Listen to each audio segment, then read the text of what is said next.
अब ज़ाहिर है नेवल ब्लॉकेड शुरू हो गया है। अब ट्रंप का तो ये मौक़िफ़ है कि अगर ईरान किसी और का जहाज़ नहीं गुजरने देगा तो हम ईरान का जहाज़ नहीं गुजरने देंगे। अमेरिका में किस तरह देखा जा रहा है इसको, क्योंकि ज़ाहिर ईरान से ज़्यादातर चीन तेल खरीदता है, उनके जहाज़ गुजरते हैं, क्या होगा आगे, किस तरीके से देखा जा रहा है?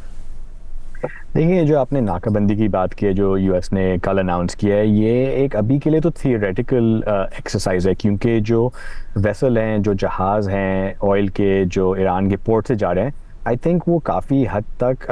डिटर हो चुके हैं। तो उनको पता है कि अगर कोशिश करेंगे तो शायद इंटरडिक्ट हो, शायद उनको मिसल लग जाए। तो अभी तक जो हमने देखा है कोई ट्राई नहीं कर रहा। तो आई थिंक ये एक सिचुएशन में आ गए हैं कि देखा जाएगा कि कोई चाइनीज़ वेसल अगर जो उनको जाने देगी या नहीं, क्योंकि ईरान खुद अपना शायद ऑयल ना भेजे, मगर उनको लगे कि चाइना के थ्रू या रशियन कोई टैंकर हो उसके थ्रू जाने पड़े, और फिर जो बॉल है वो ट्रंप और यूएस के कोर्ट में आ जाएगी। क्या वो एक चीनी या रूस के जहाज के पीछे जाएंगे या नहीं?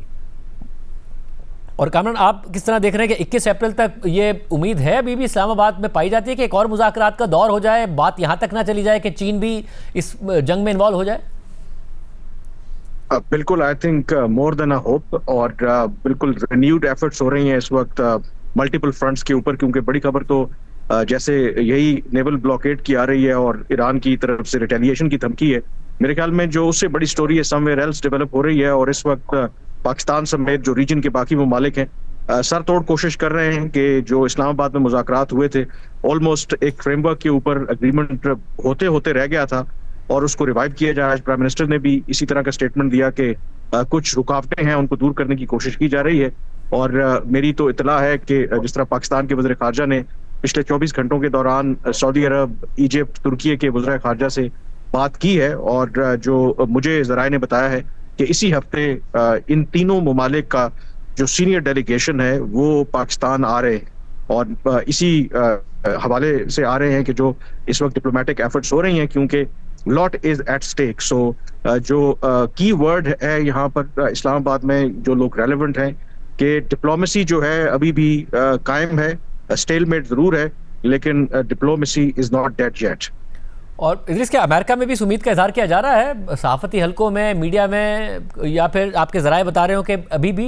डिप्लोमेसी आगे बढ़ेगी और कोई मुलाकात हो सकती है, बात आगे बढ़ सकती है? एक तो ये है कि ऑप्टिमिज्म डीसी में, वाशिंगटन में, पेंटागन में, स्टेट डिपार्टमेंट और व्हाइट हाउस में काफ़ी कम हो चुकी है, क्योंकि उनको लग रहा था कि जब ये इस्लामाबाद अभी चंद दिनों पहले जो गए थे कि उसमें कोई मेमोरेंडम ऑफ अंडरस्टैंडिंग, कोई बेसिक डॉक्यूमेंट एग्री हो जाए, और जब वो नहीं हुआ तो I think vice president JD Vance की जो बातों से लग रहा था कि वो काफ़ी डिफ्लेट हुए थे। तो मेरे ख्याल से यही सेंटिमेंट एक वाशिंगटन में आजकल तो चल रहा है, सहाफ़ी सर्कल में भी, पेंटागन में भी, और सारे जो इनके एजेंसीज है। मगर देखें, एक बंदे पे ये डिपेंड करता है, चाहे कोई और कंट्री अग्री कर ले नहीं कर ले, और वो प्रेसिडेंट ट्रंप है। और हमने जो देखा है कि कभी कभार लगता है कि वो जंग के मूड में होते हैं, कभी कभार बातचीत के मूड में होता है। तो मेरे ख्याल से यही होगा कि जिस दिन या जिस टाइम पे उनका मूड डिपेंड हो, उसी पे देखा जाएगा कि ये मुज़ाकरात ख़त्म हो सकते हैं या जारी रहेंगे।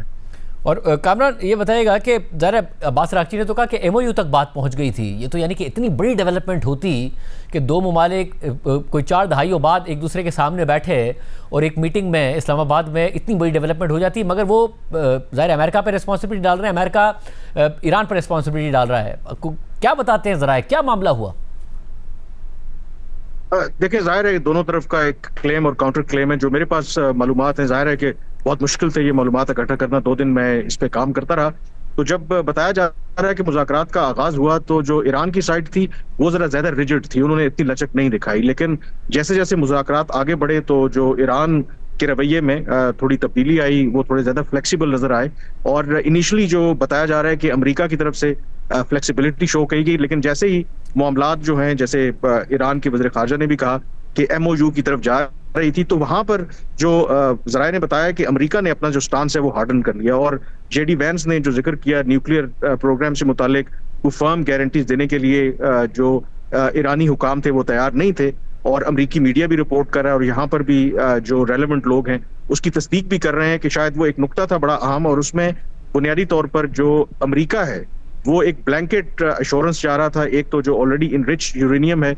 उससे वो दस्तबरदार हो ईरान जो है, और दूसरा जो मिनिमम थ्रेशोल्ड है या सिविलियन न्यूक्लियर प्रोग्राम के लिए जो इनरिच करते हैं यूरेनियम ईरान, वो जीरो पर ले आए और अगले शायद 15-20 सालों तक वो कमिटमेंट करें कि वो इस तरह का कोई स्टेप नहीं लेंगे कि जो यूरेनियम इनरिचमेंट की तरफ जाए। वो शायद एक नुक्ता था कि जहां पर बात आगे नहीं बढ़ सकी। और एक और जो नुक्ता जिस पर अमरीकी जो डेलीगेशन था उसको कंसर्न्स थे कि जो सीज फायर आर्जी तौर पर पाकिस्तान ने करवाई थी, उसकी एक जो शिक थी कि स्ट्रेट ऑफ हॉर्मुज को दोबारा खोला जाएगा। लेकिन अमरीकी हुकाम का या जेडी वैंस का ये कहना था कि ईरान ने उसकी पासदारी नहीं की। लेकिन हैविंग सेड दैट, जो ओवरऑल अभी भी ये सेंटिमेंट पाया जाता है कि वो जो ड्राफ्ट फ्रेमवर्क अभी भी टेबल के ऊपर मौजूद है, उसमें कुछ इधर उधर रद्द-बदल करके अभी भी मामला को आगे बढ़ाया जा सकता है। और ये अमरीकी सदर ट्रंप का ये जो ब्लॉकेट वाला मामला है, इसको एक टैक्टिकल मूव के तौर पर देखा जा रहा है, शायद दबाव डालने के लिए ईरान के ऊपर कि वो उनकी टर्म्स के ऊपर मुआहदा करें।